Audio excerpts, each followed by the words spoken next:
देखो एशिया के प्रमुख मरुस्थल हैं। एशिया के प्रमुख मरुस्थल हैं। मरुस्थल किसे कहते हैं? जहाँ बारिश कम पड़ती है और रेगिस्तान इलाका होता है, जहाँ वनस्पति पेड़ पौधे भी कम उगते हैं, उसे मरुस्थल कहते हैं। ऐसे ही हमारे एशिया कॉन्टिनेंट में मरुस्थलों प्रमुख मरुस्थल हैं कुछ, उनके बारे में तुम्हें समझना है। पहला मरुस्थल है अरेबियन मरुस्थल। कौन सा मरुस्थल है? अरेबियन मरुस्थल। पहला मरुस्थल है आपका अरेबियन। ये होता है उपोष्ण। कौन सा? उपोष्ण। ये है आपका अरब में। कहाँ पर? अरब में। दूसरा है गोबी मरुस्थल। दूसरा है गोबी मरुस्थल। ये है शीत, ठंडा।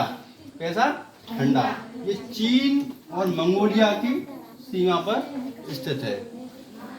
तीसरा है काराकुम। तीसरा काराकुम, ये भी शीत है और तुर्कस्तान में है। कहाँ पर? तुर्कस्तान में।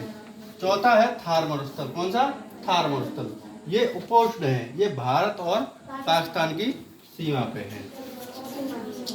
पांचवा है सीरियाई मरुस्थल। कौन सा? सीरियाई मरुस्थल। ये उपोष्ण और अरब में है। उर अल बली, ये उपोष्ण और ये भी अरब में है। दोनों ही अरब में है। ये दोनों ही अरब में है। एक आता दस्ते लूट। कौन सा? दस्ते लूट। ये पूर्वी ईरान में है। कहाँ पे है? पूर्वी ईरान। एक है टकला मकान, सबसे फेमस है ये टकला मकान। ये होता है चीन में। कहाँ है ये? चीन में। ये मरुस्थल कहाँ है? चीन में। एक होता है दस्ते कबीर। कौन सा? दस्ते कबीर। ये है पूर्वी ईरान में। कहाँ पर? पूर्वी ईरान में। पूर्वी ईरान में। अब देखो, ये इतने तो प्रमुख मरुस्थल हैं, इसके बारे में तुम्हें जानकारी अच्छे से होनी चाहिए। जैसे पहला है अपना गोबी मरुस्थल। कौन सा? गोबी मरुस्थल। ये मंगोलिया पठार के दक्षिणी पूर्व में है। कहाँ पर है? मंगोलिया पठार के दक्षिणी पूर्व में है। इसका विस्तार चीन के अंतर्गत आता है ज्यादा। कहाँ पर है? चीन के अंतर्गत। इसके क्षेत्र में आंतरिक शुष्क मरुस्थल है। कैसा है? शुष्क मरुस्थल है। और गोबी कैसा मरुस्थल है? शीत, ठंडा मरुस्थल। यहाँ ठंड बहुत पड़ती है। अब याद करो कैसे करोगे? गोबी मरुस्थल ठंडा मरुस्थल है। जैसे गोभी हम कब खाते हैं? जाड़ों में खाते हैं ना। जाड़ों में खाते हैं ना गोभी। तो ऐसे ही गोबी मरुस्थल को याद रखना कि कैसा मरुस्थल है? ये शीत मरुस्थल है, ठंडा मरुस्थल है। कैसा मरुस्थल है? ठंडा मरुस्थल है। अब आता है थार मरुस्थल। कहाँ पर? थार मरुस्थल। ये अपने भारत में भी है इसका विस्तार। ये थार मरुस्थल है जो भारत और पाकिस्तान की सीमा पर है। ये कटीली झाड़ियाँ हैं। यहाँ पर बहुत सारे बड़े बड़े पौधे, बड़े पैमाने पर छोटे छोटे कटीले हैं। इसमें एक खास बात ये है कि इसमें मरुस्थल में एक पक्षी रहता है। कौन पक्षी रहता है? घोंसला बनाता है फाख्ता। कौन सा पक्षी? फाख्ता पक्षी। देखो लिखा हुआ फाख्ता पक्षी यहाँ मिलता है। ये कैसा मरुस्थल है? उष्ण मरुस्थल है। कैसा मरुस्थल है? उष्ण मरुस्थल। जो अभी हम गर्मियों में लू देखते हैं, अभी गर्मियों में लू चलती है, यहीं से आती है थार मरुस्थल से। इसमें लू है, चलती है गर्म लू, यहाँ से ही ये थार मरुस्थल से लूएं उठती हैं। ठीक है।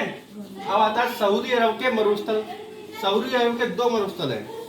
ये रूल अल अली खली, ये सऊदी अरब के दक्षिणी भाग में है। कौन से में? दक्षिणी भाग में। ये बालू निर्मित, ये कैसा है? बालू निर्मित मरुस्थल है। कैसा है? ये बालू बहुत है। एक है अल नाफूज। कौन सा है? अल नाफूज। ये मरुस्थल सऊदी अरब के उत्तर पूर्व में है। कहाँ पर है? उत्तर पूर्व में। इतना समझ में आया?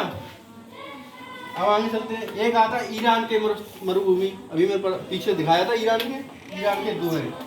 दस्ते कबीर। कौन सा है? दस्ते कबीर। ये ईरान के उत्तर में है और यहाँ लावा युक्त मरुभूमि है। सबसे ज्यादा लावा यही निकलता है और उसी से यहाँ मरुभूमि ये बनी हुई है।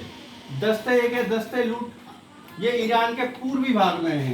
कहाँ है? पूर्वी भाग में। इसमें सबसे ज्यादा कुछ नहीं उगता है। ये बंजर भूमि पड़ी है, पूरी तरह से बंजर भूमि है, बहुत बड़ी एरिया में।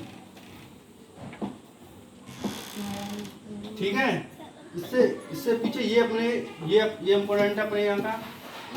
ये अपने यहाँ का पूजा जाता थार मरुस्थल और गोबी मरुस्थल। गोबी मरुस्थल चीन के अंतर्गत और किस पे? मंगोलिया और चीन की सीमा पर मिलता